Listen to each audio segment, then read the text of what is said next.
Obrigada, senhora presidente. Cumprimento Vossa Excelência, os demais colegas, o senhor secretário e sua equipe. Agradeço a disponibilidade em meio a uma pandemia.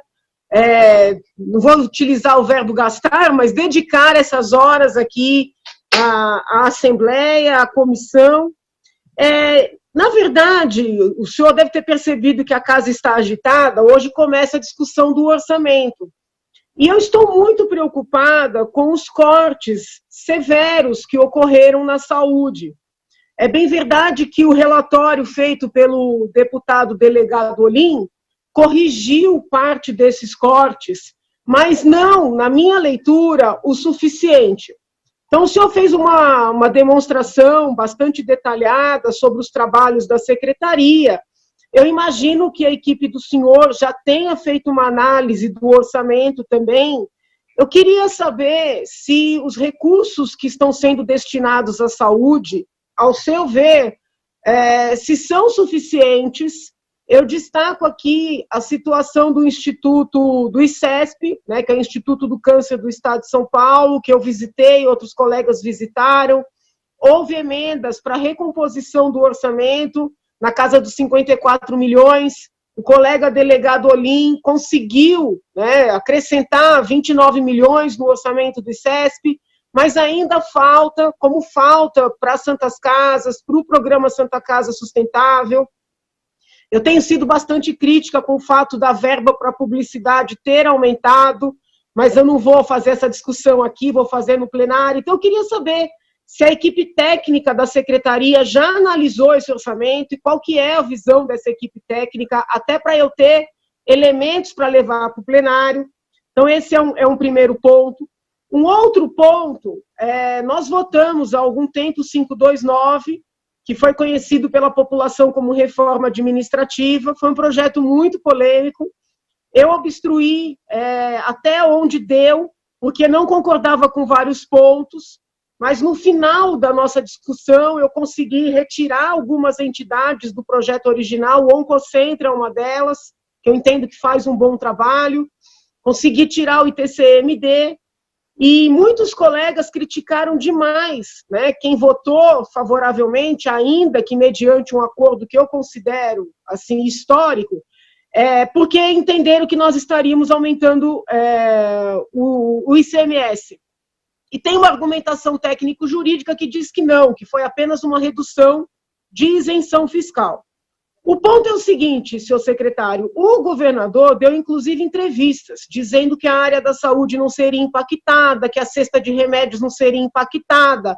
E eu já comecei a receber, agora não mais xingamentos, não mais e-mails agressivos, mas material técnico consistente, de pessoas que estão na ponta, mostrando que vários insumos tiveram o preço alterado e estão dizendo para essas pessoas, que inclusive mandaram demonstrativos, data show e assim por diante, evidenciando que houve um impacto da nossa votação. Por exemplo, nos insumos utilizados para hemodiálise.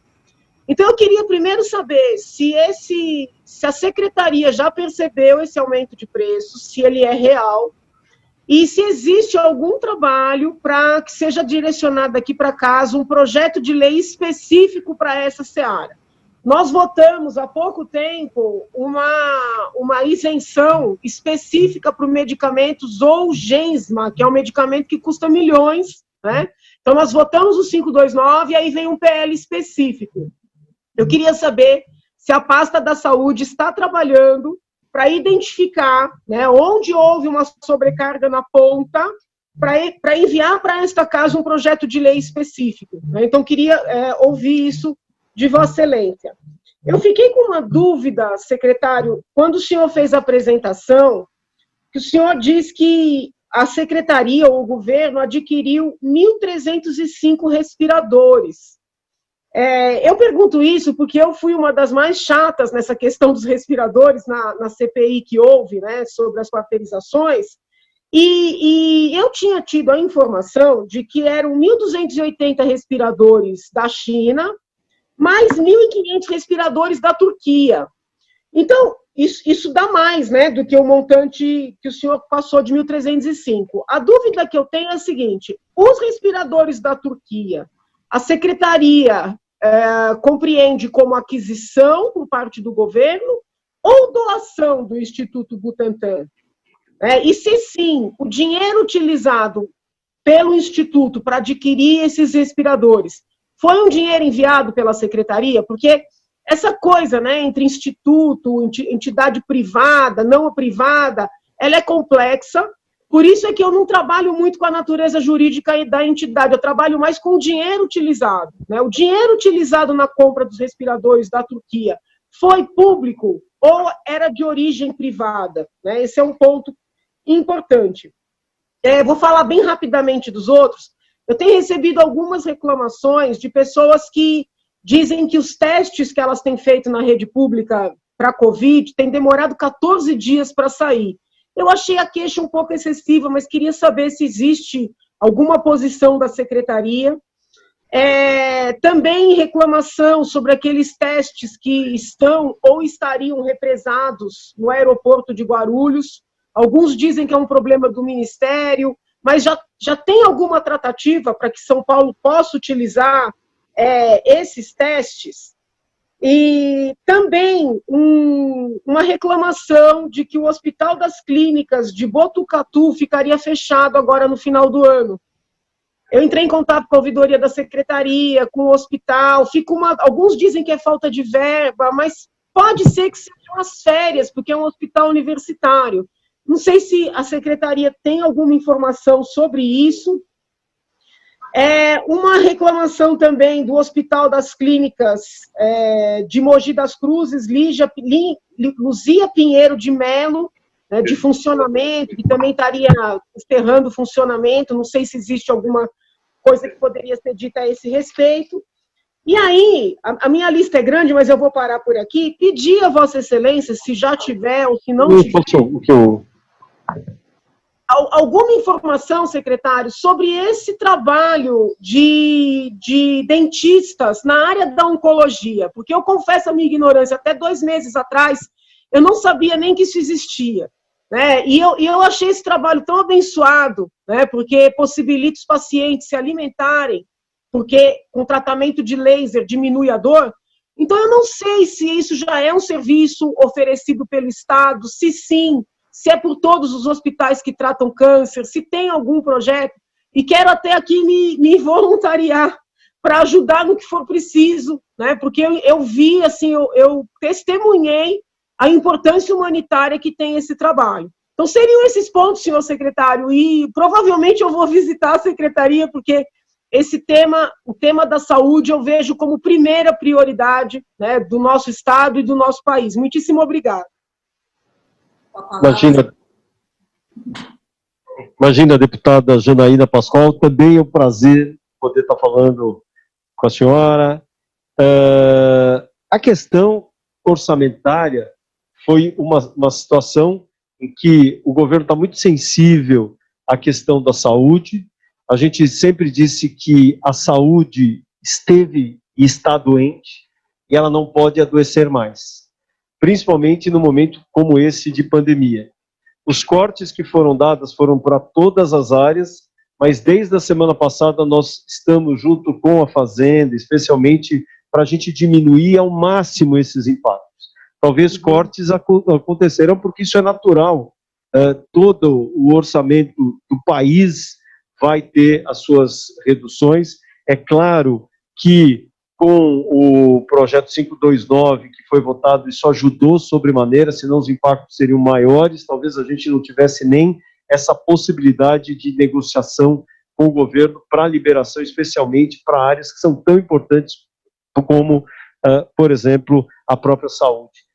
Recursos, convênios, não podem deixar de acontecer, porque se isso acontecer, nós deixaremos de ter assistência. As pessoas não receberão assistência médica, serviços terão e deverão ser fechados.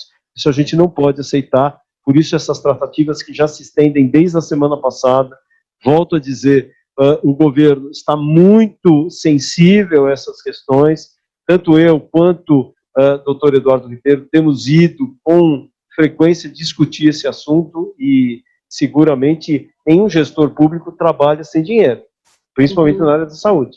Então, e principalmente porque ele vai ser apontado e dizer, olha, eu não tenho remédio, eu não recebo assistência, enfim, não é isso que nós vamos e não é isso que nós queremos que realmente venha acontecer.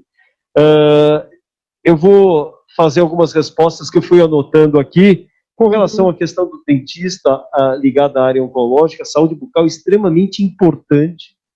A gente sabe que pacientes expostos, principalmente a tratamentos oncológicos como a radioterapia, acaba levando um problema chamado mucosite, que é simplesmente uma inflamação em toda a mucosa, do palato, língua, simplesmente fica em carne viva, é uma tragédia, tragédia. E esses profissionais, eles são verdadeiros anjos, porque através dessas aplicações de laser, eles conseguem reverter, reepitelizar, para que essas pessoas possam engolir saliva, que elas possam se alimentar minimamente. Então, isso é uma questão de dignidade humana. E, felizmente, nós temos isso nas redes municipais, nas redes estaduais, principalmente nesses hospitais oncológicos. Isso é algo que realmente funciona, felizmente. Com relação à questão ligada aos testes de Guarulhos, eles foram, o Ministério tem 5 milhões de testes, aliás, 7 milhões de testes, eram 15 milhões, eles usaram 8 milhões, ficaram 7 milhões. Os testes tiveram validação estendida até abril, mas nós temos que avaliar porque não são testes completos. Porque é diferente, eu tenho teste, eu faço e não, existe a necessidade de um outro produto junto, que é um extrator do material genético do vírus, isso não tem. Então nós estamos, junto ao Instituto Butantan, tentando adquirir esse material, porque adquirindo isso eu posso virar e falar, olha, me dá 700 mil ou 1 milhão.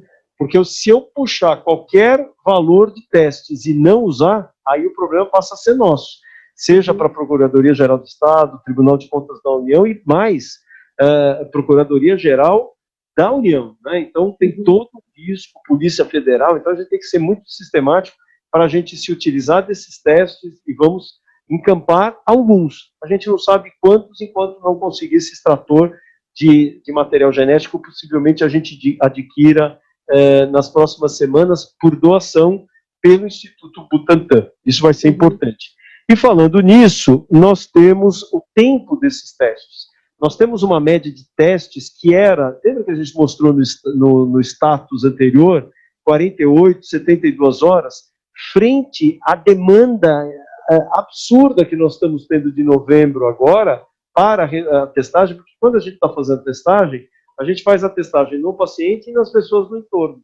E com isso a gente acaba comprometendo claramente o número de testes. Só que, por outro lado, nós estamos com um problema que está sendo avaliado pelo Instituto Butantan agora e pelo Instituto Adolfo Lutz, que é da logística.